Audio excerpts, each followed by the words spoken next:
For me, a fantastic portrait needs to not just look like the subject, but it needs to feel like them. It needs to capture something of them, that character and that personality. And I feel you can only really achieve that by getting to know the person you're painting. Hi, I'm Peter Keegan, and I'm a professional full-time portrait painter specialising in oils. And I'm here today in the Jackson's Art Studio to show my love of portraits, the mediums and the tools that I use and how I use them to create engaging, captivating paintings.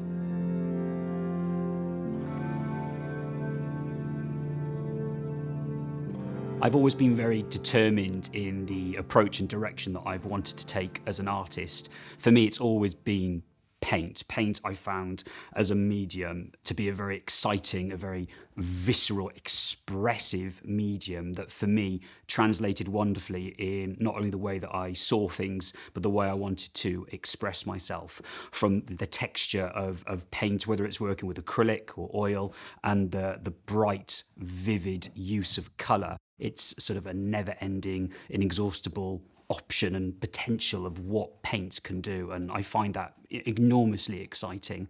I like there to be an element of exploration and exploring and discovering what is going to happen, and the medium of oil paint I think is the most versatile and exciting medium to allow me to do that. Sometimes colour is the sole reason for me to produce a painting. There could be a pop of colour in a piece of clothing or the way the light may hit the landscape that for me is just so captivating and exciting that I start reaching out for colours and putting them on the palette and trying to see how best these colours replicate that fascination and love of what I'm seeing. If I'm working on a portrait in a relatively traditional fashion, I'll tend to lean more to the earth-based colours and pigments that have been around for centuries. So colours like yellow ochre, alizarin crimson, raw umber, ivory black, and so on. However, what I also enjoy is leaning into colours that are not necessarily found in the landscape or found in the face at all. So that's leaning into more processed, more bright colours, whether it is the magentas or bright turquoise, viridian greens, and so on. I find those enormously exciting because they can convey a lot more about how you feel and how you connect with the subject. So I try and keep the colours on my palette organised in warm and cool. So on the left-hand side of the palette, which is my warm side, I have an Indian yellow red shade, a permanent orange, and an amethyst, all closely related to the warm colours. And on the right-hand side, the opposite side of my palette, I've got my one cool colour, which is ultramarine blue. Now the reason I do that is it just keeps my palette very organised and decreases the chance of creating muddy colours.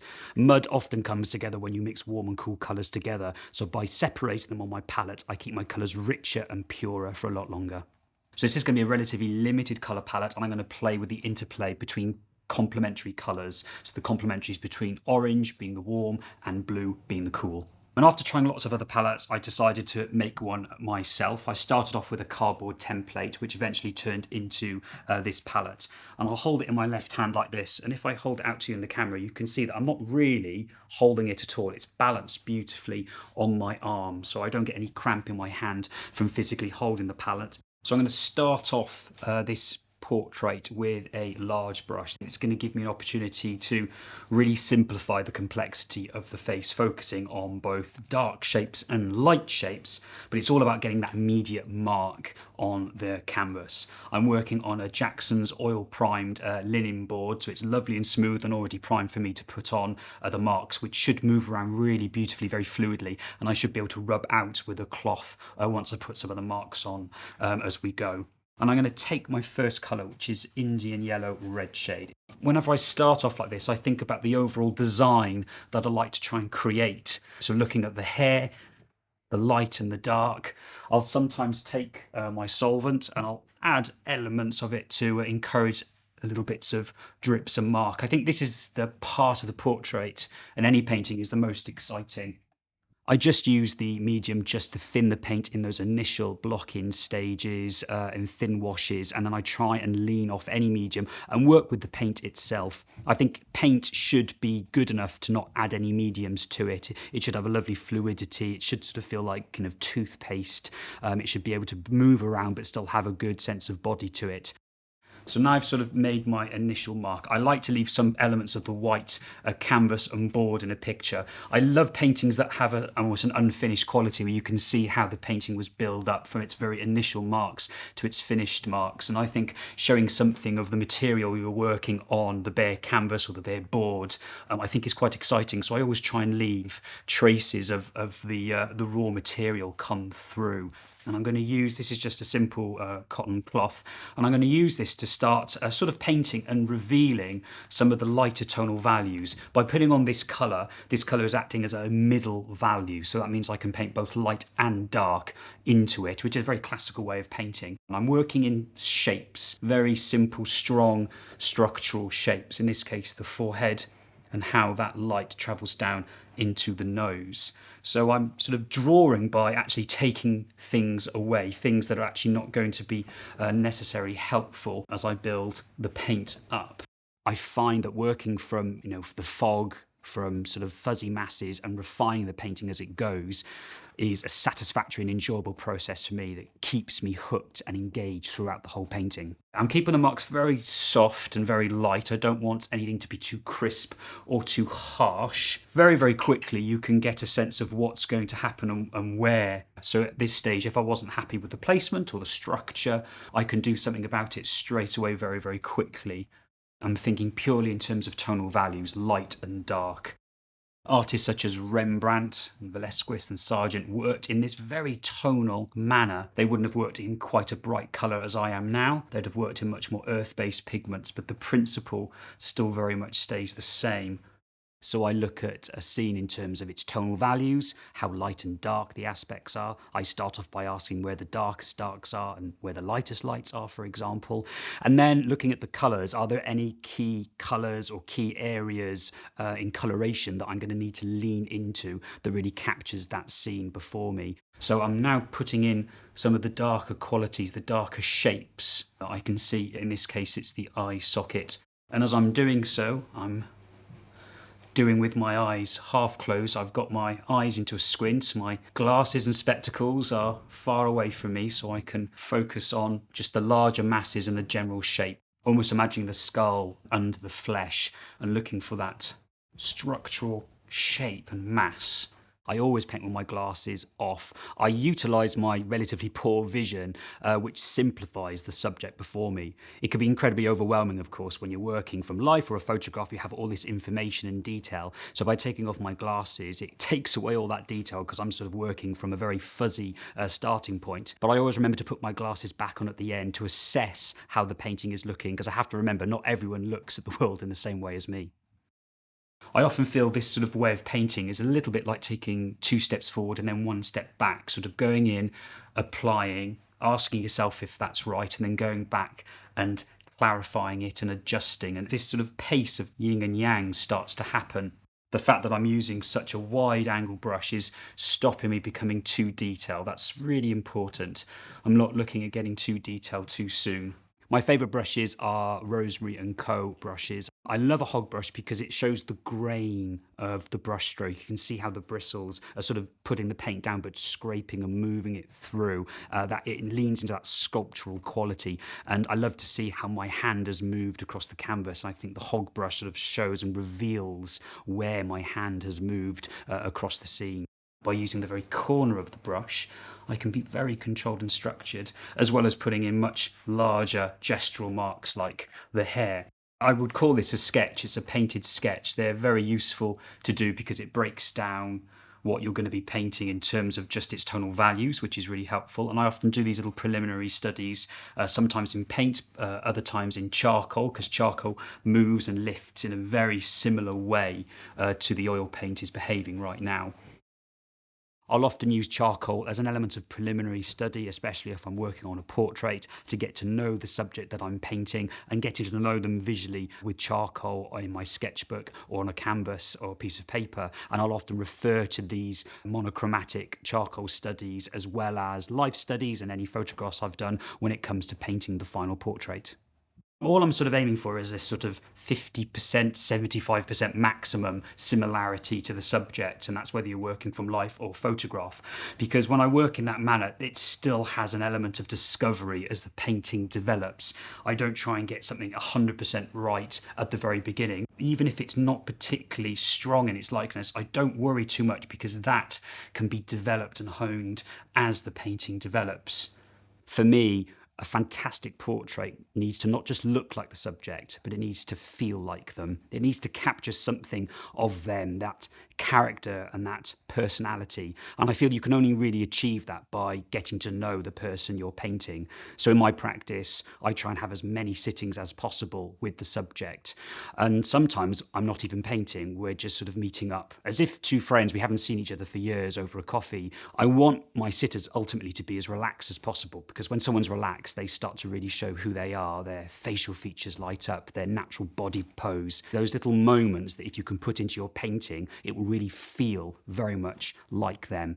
The genre of commissioned portraiture has always been the main interest for me in my art practice. I do other things as well. Today I paint a little bit of still life and landscape. I feel that you should be able to translate the skills of all painting into all genres. But for me, that main preoccupation, fascination, dare I say even obsession, is capturing that person, the character, the spirit of that person that's sat in front of you, that relationship you have between the artist and the sitter. And I find that a beguiling, exciting, captivating experience, which keeps me motivated to this day. When I feel like a painting has got to a sort of stage where I'm not quite sure, it's always important to put the brush down. If you're not quite sure what you're doing, then sometimes it's an easy tendency to pick up the brushes and keep fiddling. Take a step back and get a little bit of physical and emotional distance from it. And then giving that little bit of objective time, it'll give me time to plan what to do and what parts of the picture need editing and developing next.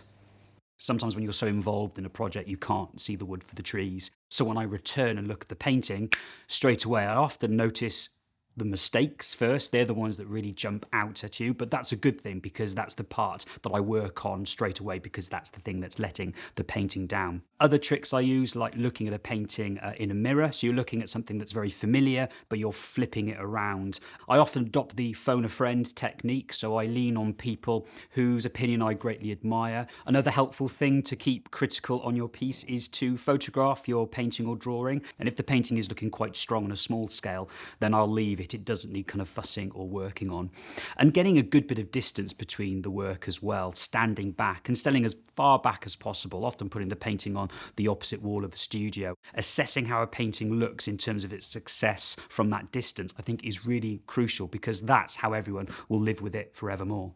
So next I'm going to move to a slightly smaller brush, but still a decent size. So this is a number 12, and this is a hog brush from Rosemary & Co. It's a Filbert in shape. I love Filbert brushes because the ferrule kind of pinches the brush to be a flat, but then it has a lovely kind of curve, that kind of cat's tongue effect. So I can be still very precise with the marks, but also very broad and very gestural by laying the brush a lot flatter. I'm going to work with my cadmium orange.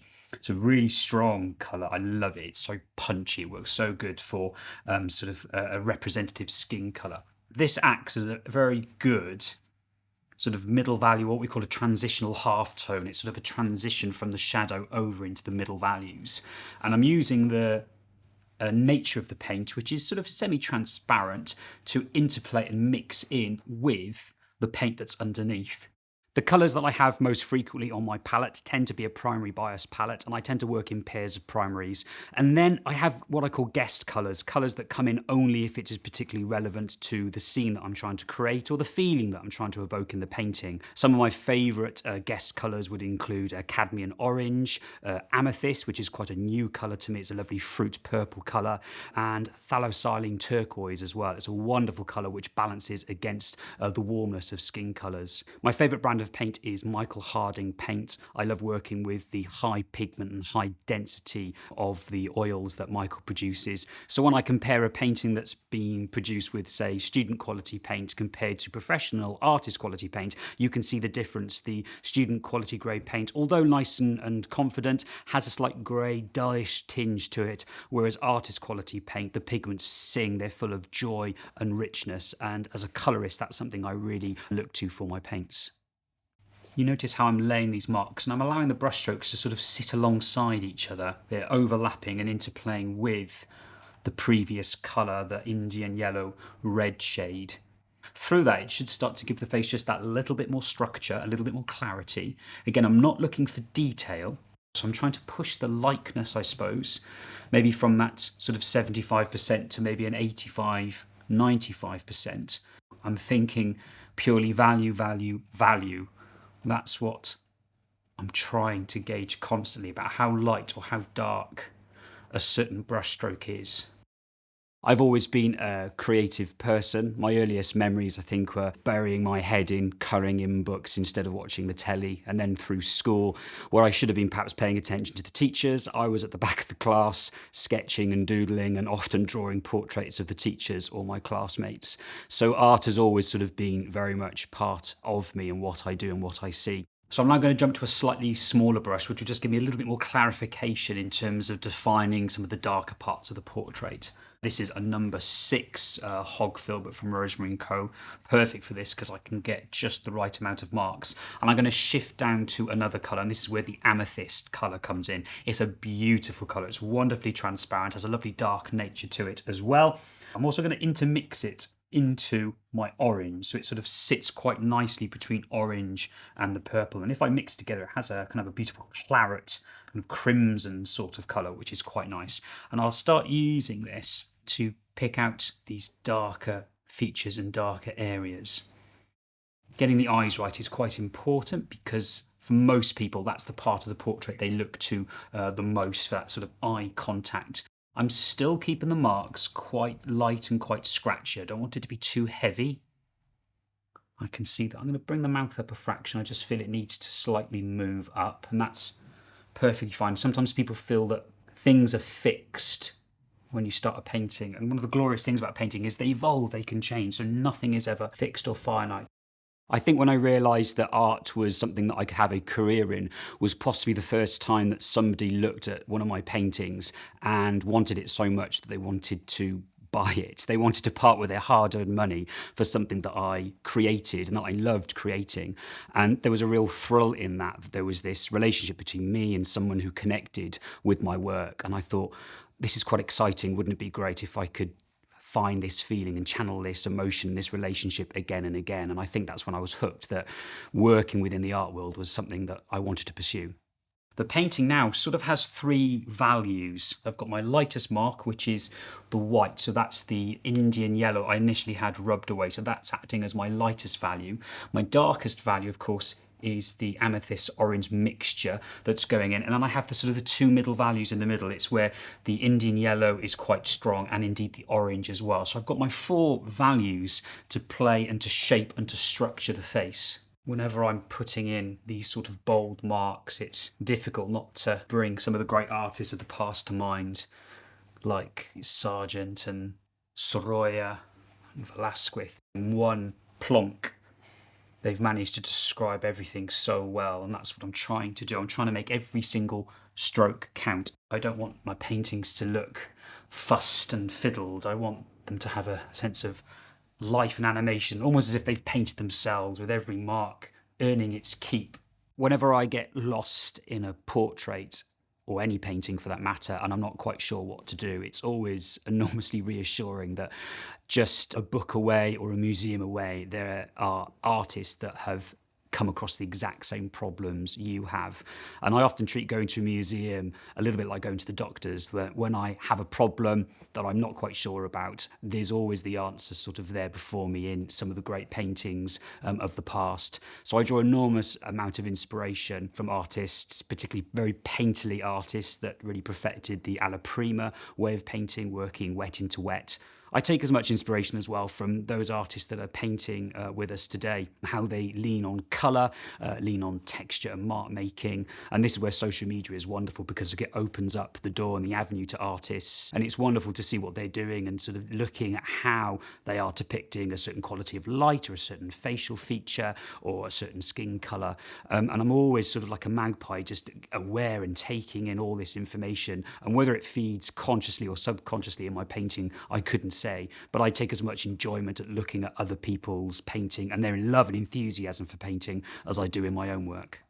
And the way I'm holding the brush, I think, is such an important thing that often gets neglected, that I'm holding the brush, here, right the way at the bottom. I'm holding it at a good distance. And of course, what that's doing is pushing me slightly away. That helps me take in the painting as a whole and stops me getting into fuss, fuss, fiddle, fiddle territory, which we don't want. We don't want to kill that life and energy of the painting.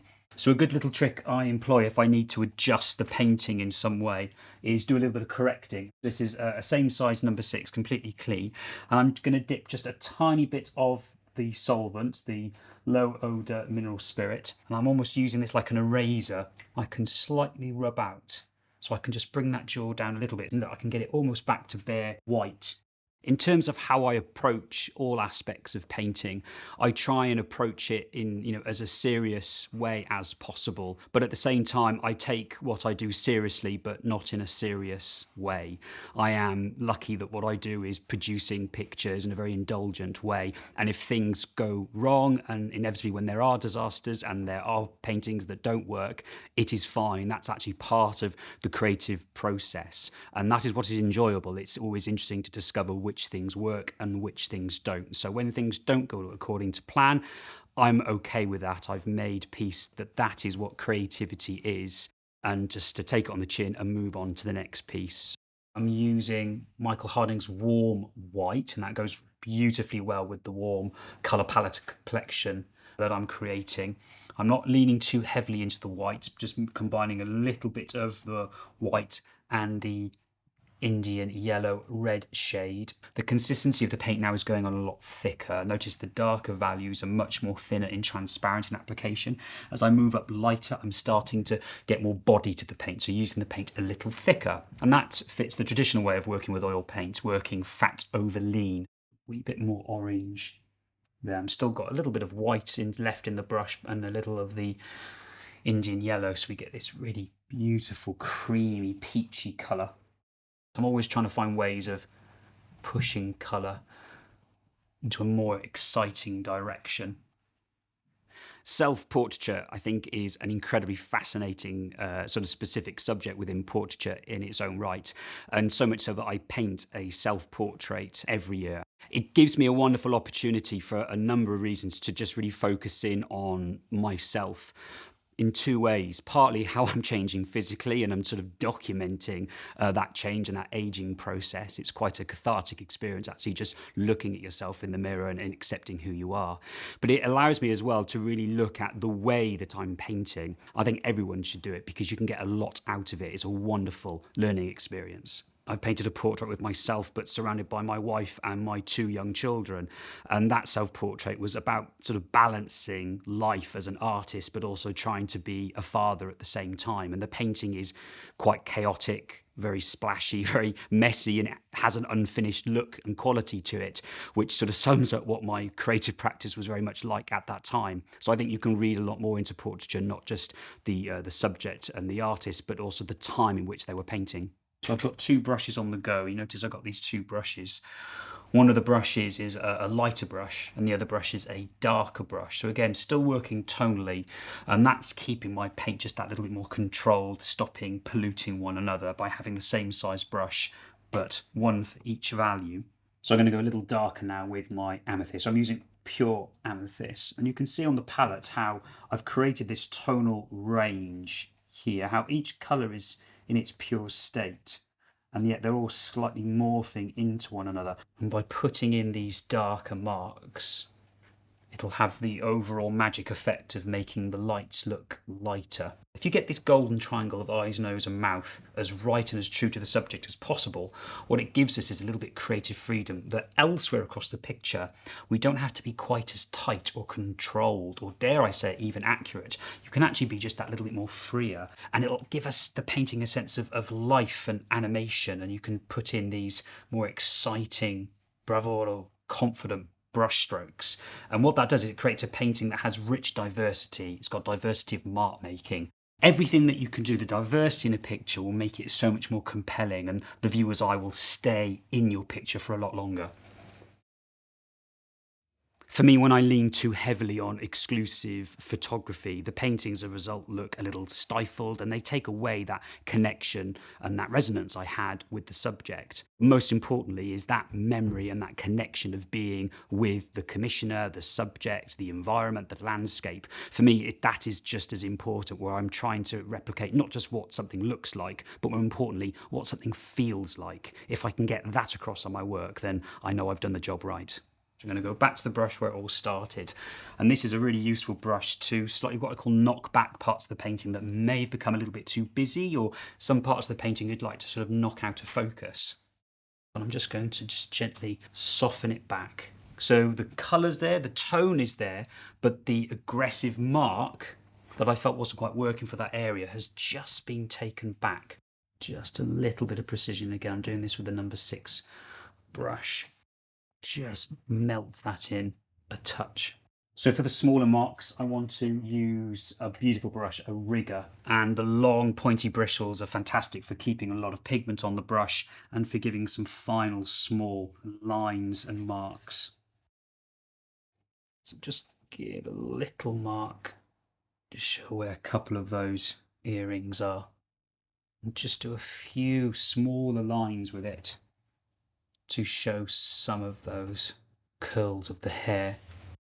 For me, the most exciting part of starting any painting is the beginning, that sort of uncertainty of where a painting could go and how it develops. The least exciting part, I think, for me is the finishing side. I find finishing and clarifying a picture to a left state enormously difficult. There are a few tricks that I do to get around that. Sometimes I will sign a painting halfway through the picture execution. Sometimes I feel signing it is a little bit too finite and finalised. And the other side, I suppose, is a psychological trick. I try not to finish any of my paintings anymore. I don't finish my paintings, but I do what Da Vinci said a long time ago, is that you should abandon your work. And there's a psychological shift there, because when you finish something, it's like this rubber seal of it's done, you cannot touch it. Whereas if you abandon something, you can step away from it and you can always return and go back to it. So all my paintings are abandoned, where I may go back to it tomorrow, next week, next year even, to do a little bit more work, but I may never kind of touch it again. And then suddenly that burden of trying to finish something is no longer there on my shoulders, and it becomes a much more kind of flexible, relaxed process. So never finish a painting, but abandon it instead. So I'm using just a tiny bit of solvent into my purple.